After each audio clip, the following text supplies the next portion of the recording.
setelah revisi Undang-Undang KPK tahun 2019 lalu. Itu bukan hanya revisi, sebelumnya kan dengan menempatkan para pimpinan yang kemudian bermasalah ya. Ada waktu itu Firly Bahuri yang dijadikan tersangka, nggak jelas juga kasusnya sampai di mana gitu ya. Lalu kemudian ada sebelumnya mengundurkan diri gitu ya karena pelanggaran etik gitu ya. Jadi pimpinan yang ditempatkan sebagai pimpinan KPK, sosok yang ditempatkan sebagai pimpinan KPK ini punya banyak masalah.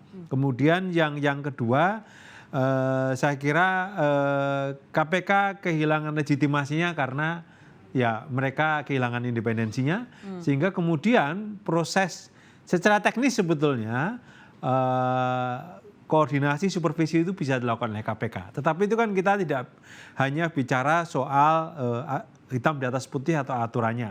Tetapi kemudian dalam prakteknya sehari-hari kredibilitasnya seperti apa. Karena mereka tidak punya kredibilitas yang cukup kuat sehingga yang seperti terefleksikan dalam berbagai survei yang kemudian sangat rendah kepercayaan publik itu membuat KPK kemudian sulit melakukan upaya-upaya koordinasi dan supervisi. Dan berikutnya juga KPK ini jangan harap seperti zaman Pak Saud juga. KPK yang kehilangan independensinya itu juga bisa menjadi alat kriminalisasi juga gitu ya.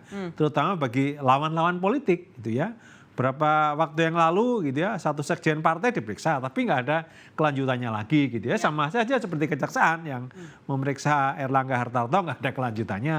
Memeriksa M. Lutfi nggak ada kelanjutannya. Jadi problemnya sekarang KPK ya balik kepada setelan pabriknya penegakan hukum kita gitu ya.